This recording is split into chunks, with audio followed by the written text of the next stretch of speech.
대한민국. 얼마 전 수교한 중앙아메리카 쿠바는 자국 지폐에 한국 국기를 그려 넣어 기념 화폐를 만들겠다고 합니다.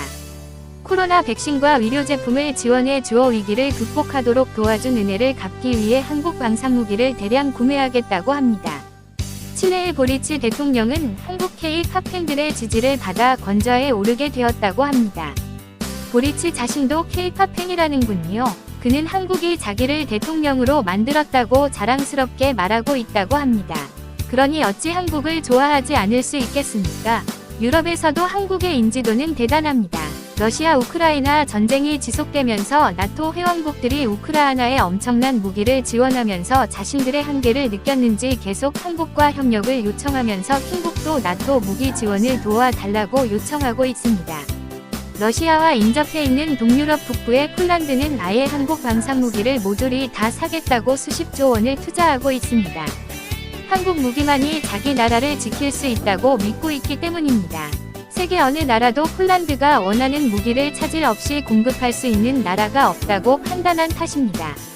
가격 대비 성능이 탁월하고 공급망이 잘 되어 있을 뿐만 아니라 정비창까지 세워 부품 조달과 정비에 차질이 없게 하고 공군 조종사 훈련센터까지 세워 훈련시키겠다는 조건을 협의했기 때문입니다.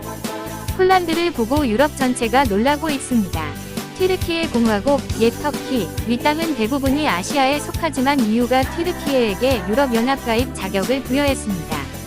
EU가 제시한 가입 조건을 튀르키예가 충족시켜 유럽연합에 가입이 되면 튀르키예는 유럽이 됩니다.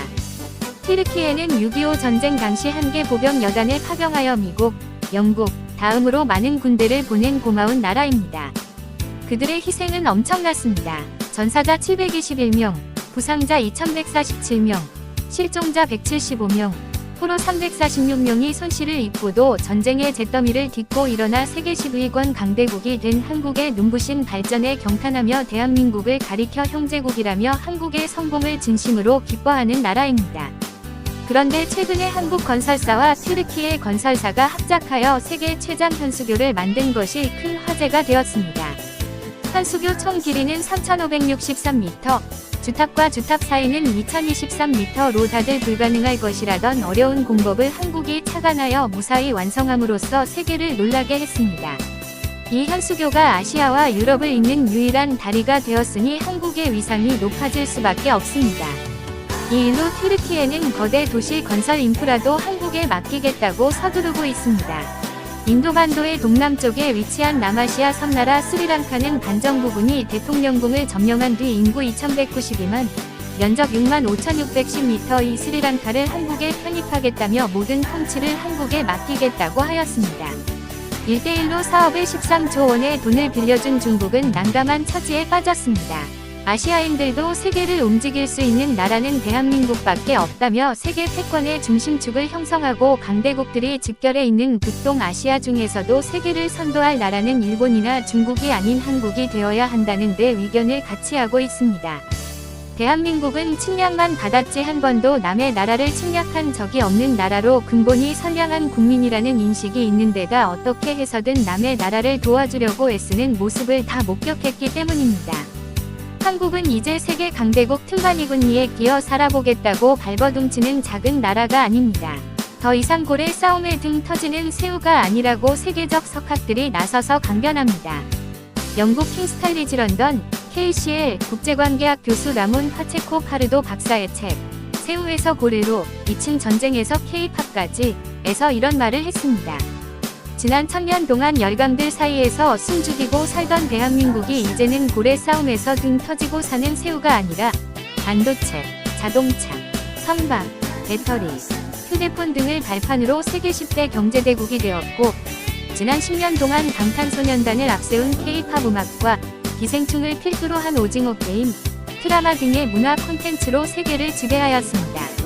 소프트 파워, 군사력을 키워 어느 나라도 건드릴 수 없는 강대국 고래가 되었습니다. 한국에는 밝은 미래가 기다리고 있습니다. 이외에 한국을 높이 평가한 사람들의 말을 종합적으로 살펴보도록 하겠습니다. 역사학자 토인비는 한국의 홍익사상에 대한 말을 듣고 눈물을 흘리며 21세기는 한국이 지배한다 고 예언했다. 미국의 마크 피터슨 교수는 한국이 세계 최고가 된다고 했다.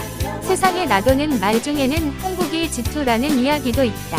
러시아는 한국과 G2를 원하고 미국은 한국과 G2를 원하고 있기 때문이라는 것이다. 유엔은 세계질서 유지군 창설 때 한국군의 아시아 질서 유지군 직함을 주겠다고 했다. 세계 경제 문명의 중심지로 알고 중국으로 모여든 글로벌 인재들이 중국을 떠나 한국으로 모여들고 있다. 동북아시아의 허브는 일본이나 홍콩이 아니라 한국이라는 것이다. 중국 대도시를 대체할 도시는 서울이라고 뉴욕타임즈가 밝혔다. 현재 중국은 전 세계인들에게 피해를 주는 나라로 인식되어 있다. 금년 77차 유엔 총회는 중국에 대한 제재안을 통과시켰는데 1대1로 사업에서 피해를 본 나라들이 대부분 제재안에 찬성했다고 한다.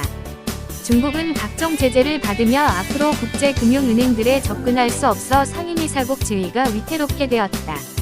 세계경제기구의 세계은행은 아시아의 긴급의료기구 국가를 한국으로 지정하여 한국에서 치료받겠다고 하였다. 유엔의 유네스코는 연구개발, R&D 순위에서 한국을 5위로 지정하였는데 여기에 GDP를 대비시키면 한국이 신기술 투자 세계 1위라고 하였다. 세계 반도체 장비 1에서 4위 기업이 한국의 연구개발, R&D 센터를 설립하겠다며 이미 부지를 마련하여 짓고 있는 곳도 있다. 미국의 샘 리처드 교수는 학생들에게 세계의 일부가 되고 싶으면 한국으로 가라고 말했다.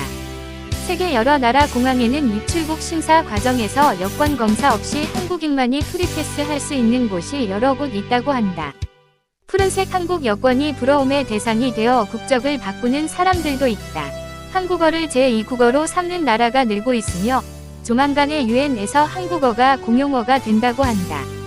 미국 텍사스 주정부는 이미 한국어를 공용어로 쓰고 있으며 다른 주에서도 한국어를 공용어로 채택할 조짐을 보이고 있다. 시카고에서는 2,000명의 아이들이 월시구 좋다며 아리랑을 합창했다고 한다. 하버드대 조셉 라이 교수는 중국은 죽었다 깨어나도 한국을 이기지 못한다고 하였다.